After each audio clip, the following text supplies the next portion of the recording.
Hi people, how are you doing? Hope you're doing well. My topic for today is lessons learned from the life of R.Kelly. I'll take you through the history of R.Kelly and the list of women that were abused by him and the lessons that all of us can learn from his life. And it goes like this. R.Kelly was born in the year 1967 and is now aged 54, and he got into the music industry in the 1990s, and some of us, including myself, grew up with some of his songs like I Believe I Can Fly, The Storm Is Over, I'm a Bad Man, Step in the Name of Love, amongst other songs. And R. Kelly has faced so much accusations in a couple of years of defiling underage girls and abusing women throughout his life, and is now currently in jail after those allegations. And I will take you through the list of women that were abused by R. Kelly, and they include the following. Number 1, Aaliyah, who, when she was 15 and he was 27, and he married her in 1994. So R. Kelly met Aaliyah in 1994, and he saw that she was good looking and appealing to my eyes, and so he thought, let me make her my wife. And that time she was 15 and he was 27, and so the marriage certificate, the people who made the marriage certificate, they lied that Aaliyah was 18, but the truth is she was not 18, she was 15 at that time.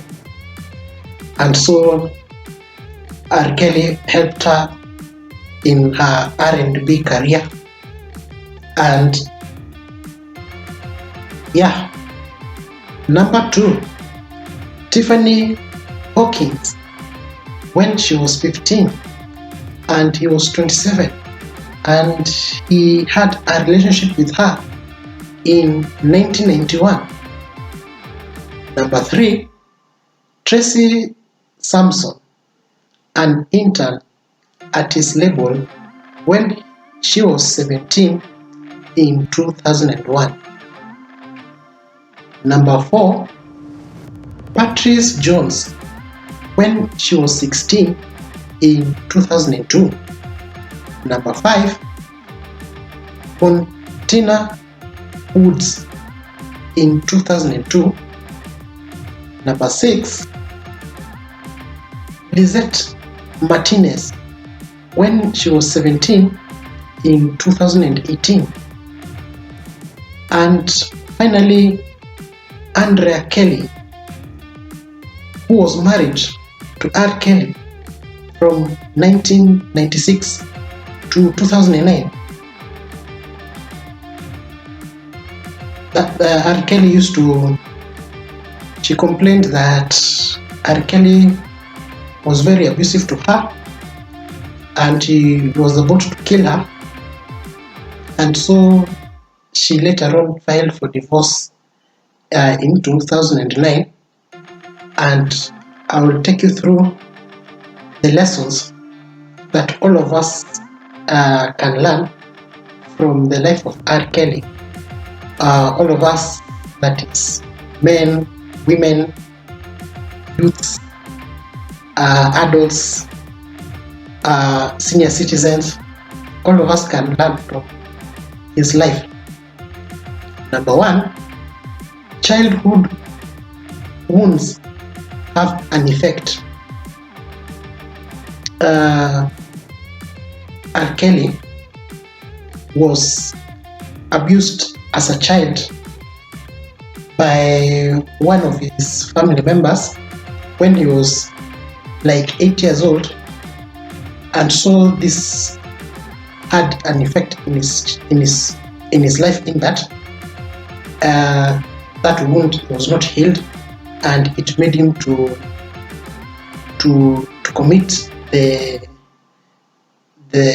to commit defilement of underage girls, and so the allegations of women abused by him started as a result of his childhood wounds. Number two, never abuse women, respect them. R.Kelly abused women so much. He used to urinate on them, he used to beat them, he used to tell them that I want you to dress the way I want you to dress, and I don't want you to look at another man. And so he gave them those conditions, and the women complained that they were abused by him, and he made their lives miserable.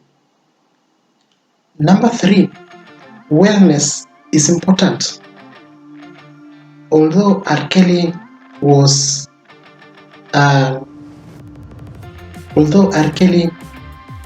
very successful in his career, he suffered.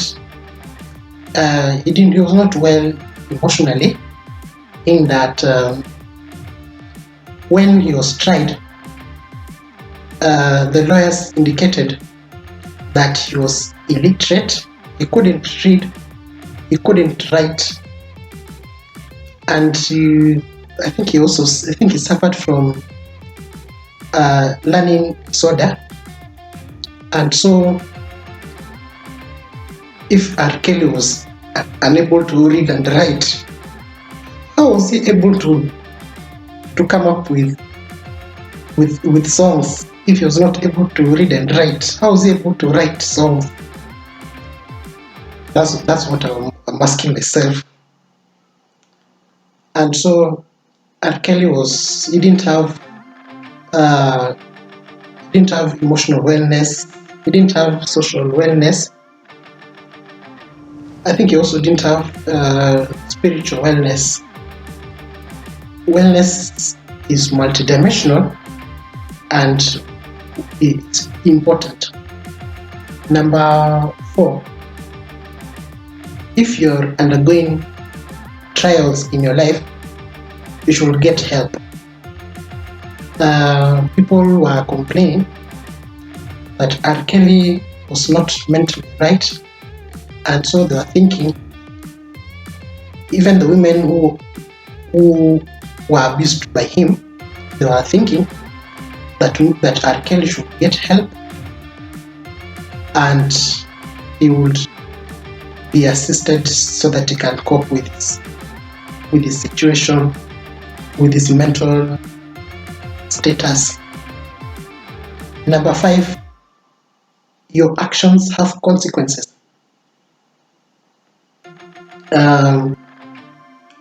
R.Kelly abused women so much throughout the decades, and so he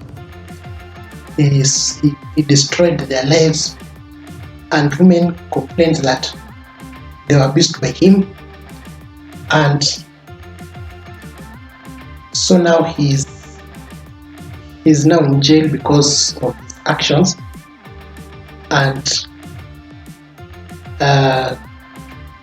he has to pay for what he has done to those girls.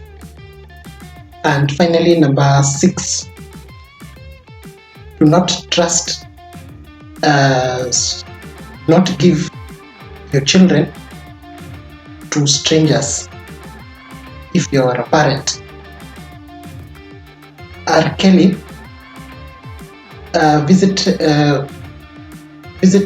some of the girls when they were underaged, and so the girls were happy, thinking that he was a nice person, only to realize that he was not a nice person. And so parents complained that their daughters were mistreated by him, and some of them have had to report R.Kelly to the police so that he would be dealt with. And so parents have to ensure that they know whom their children meet, so that they know whether they are safe or not. That is all that I have for today. If you've learned something from the life of R.Kelly, comment down below and have a good day.